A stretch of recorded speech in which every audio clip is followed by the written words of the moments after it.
Hello, YouTube Pipers. I have my Savinelli Bing's Favorite. I filled it up with Carter Hall. Still got fruit flies all around me, but I've got some things up. I got fly paper up, and boy, there are hundreds of those little buggers stuck to that. Then I have another, what is it, ultraviolet light over there, supposed to catch them. I don't know if it does or not, but we'll see.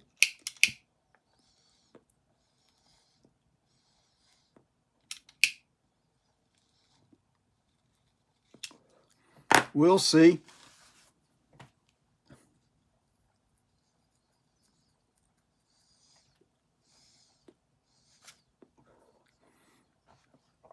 I had to come on here today and say thank you to all of you who voted for me to win on the People's Choice Awards yesterday. I was flabbergasted when I heard that. And very grateful at the same time. Thank you very much, all of you.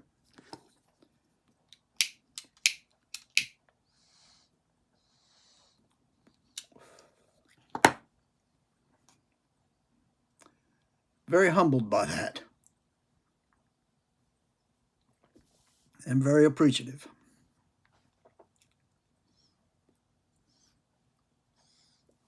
Just before I came on here,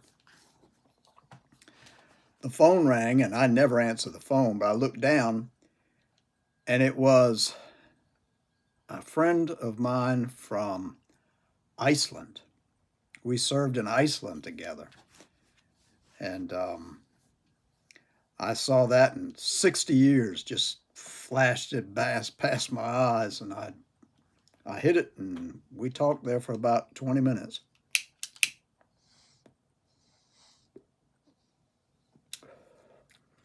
He does a lot of traveling.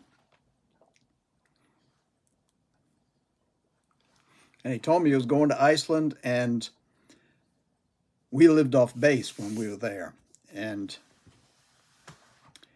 he told me that the house that he lived in, he lived downstairs and the people lived upstairs. But at this particular time, for the last few years, he has gone back to Iceland, and the people who live there allow him to stay in the upstairs of that same house that he lived in when we were on base, or not when we were off base.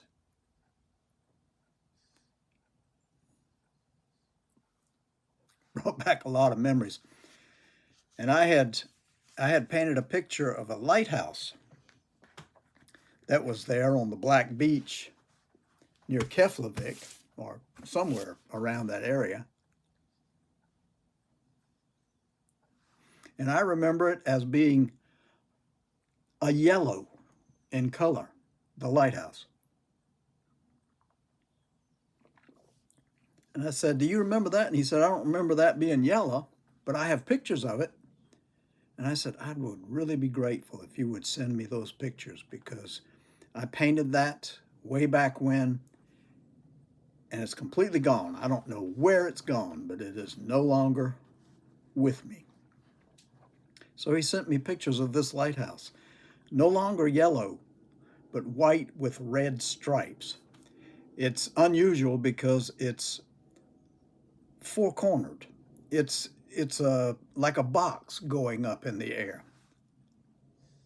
instead of a round column like so many you see. Excuse me.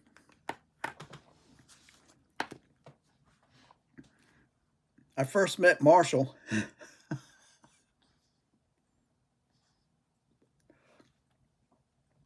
I think I've told this story before, but since talking to him, it's come back. But I got off the plane.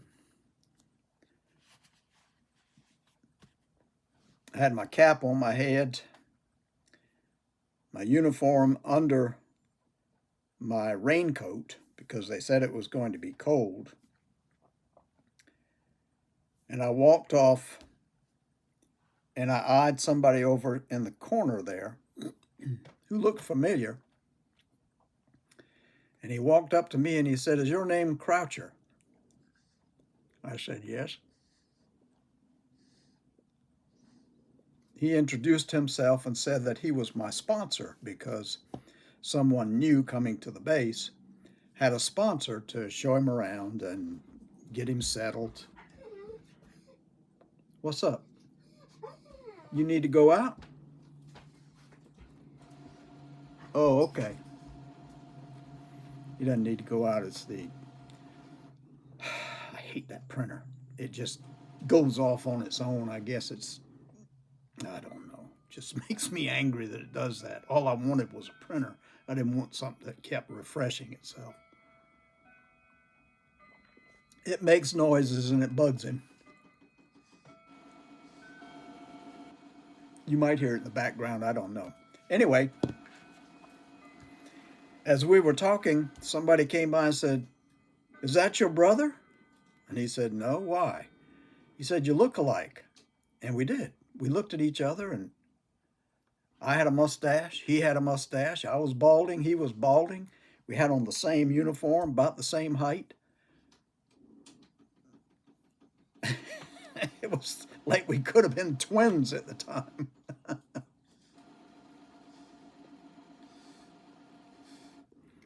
Well, before I had gone to Iceland, I had gotten married in April.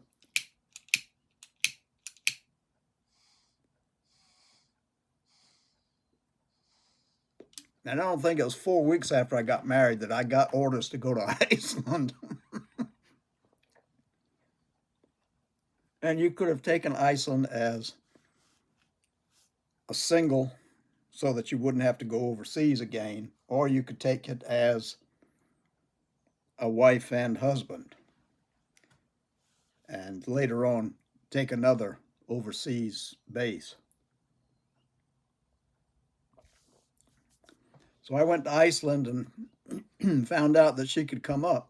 And I wrote her and asked if she wanted to come, and she said, yeah, she wanted to come.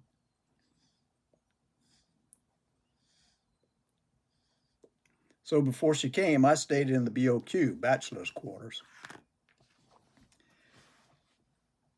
And Marshall showed me around, and we worked in the same place. And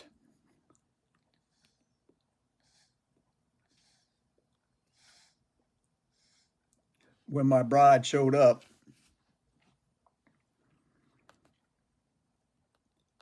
he asked if I would like to stay with them and maybe look for something off base. And I said, yeah, I'd like to do that. And she also agreed. She said that sounded like fun. So he made room for us in his place, his apartment. His apartment was beneath the apartment of the people he rented from because they had a 2-story and they rented the bottom to the military people who wanted to stay off base.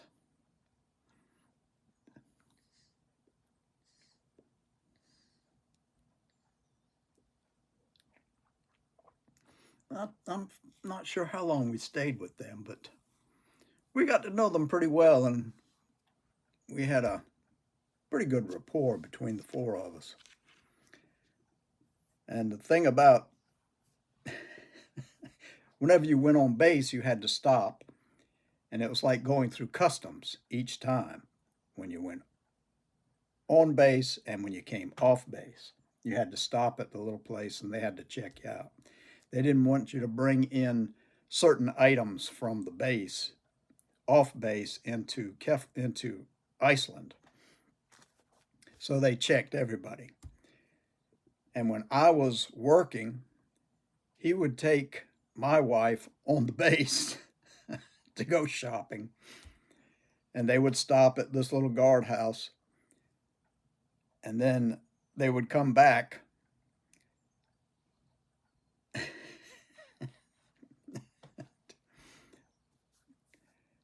The guards began to wonder about my wife back then because he could tell there was a difference between the 2 of us, though we looked pretty close.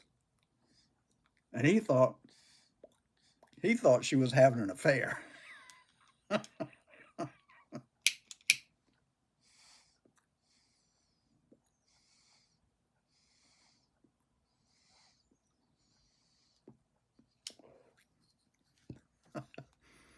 That guardhouse, one of the things you could not take off base without paying a duty on was booze. And my wife's mother worked in a in a liquor store back in Florida.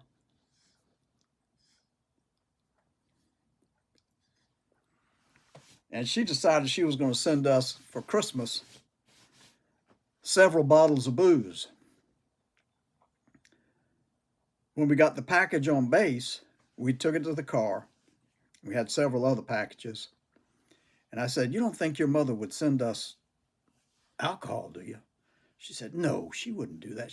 I told her that we couldn't get things off base because we'd have to pay duty on it." I said, "You're sure?"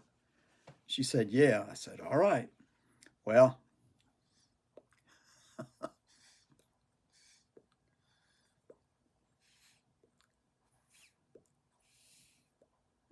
I can't seem to keep this lit."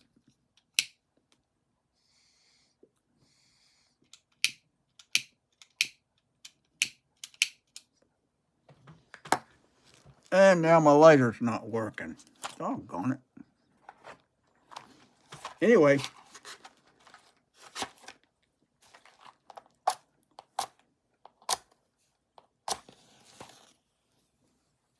we had to stop at the guardhouse.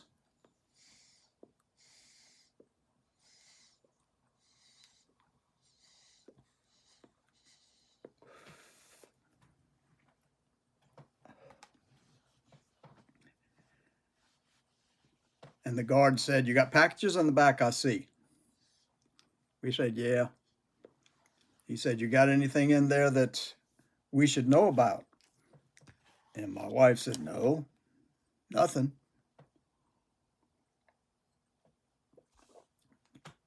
He looked at us, and we had no idea. We had absolutely no idea. So we looked innocent, which we were at the time. And he said, "Okay, I'll let you go through." So we went through, and we got to home, took the packages in, and opened it up. And she had sent us 4 quarts of different kinds of booze. We'd have had to pay a high duty on that if he'd have found out. So we sweated that one after the fact because we didn't know. She asked her never to do that again.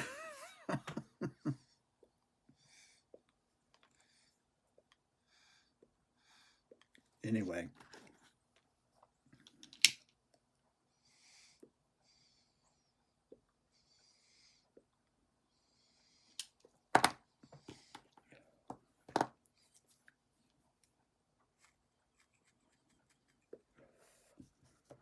I asked him, since he's been over there several times since we were there. Like I say, it's been close to 60 years that we were there.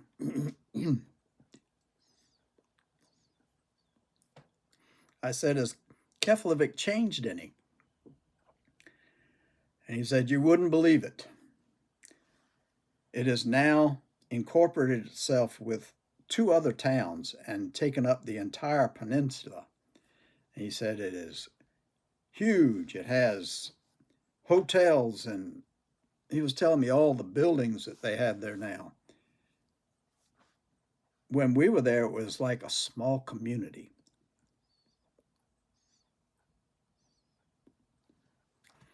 Nothing taller than 2 stories. And it was just a pleasure to walk around, and everybody was friendly, even to us Americans.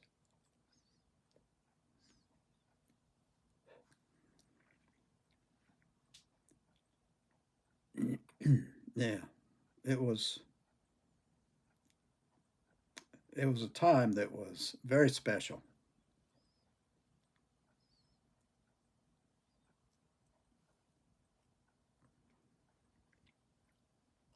Living with them was very special too. He was always a person that became involved where he was, and he learned as much as he could about the place where he was. And here I was just a doofus, and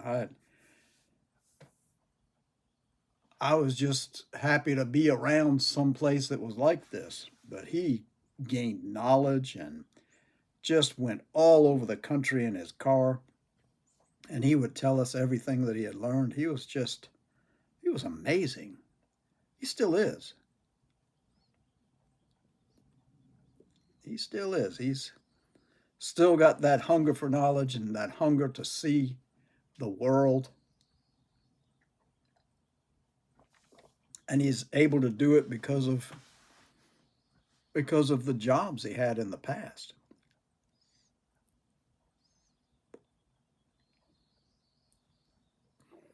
It was really good to hear from him. Really good to hear from him.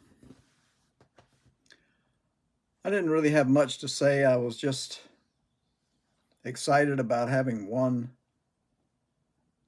an award last night. When I heard my name called out, I was just shocked, but very pleased and very humbled.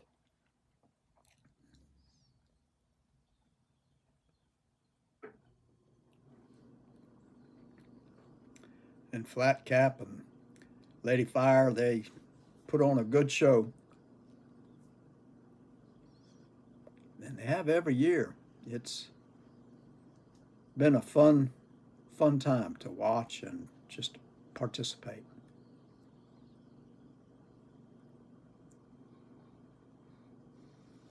So I thank you for putting on the show, and I thank all of you who voted for me. I can't say thank you enough. I appreciate it. I hope everybody is doing well, and I wish you all a good week. And I want to say that may God bless you, and take care until the next time. Bye bye.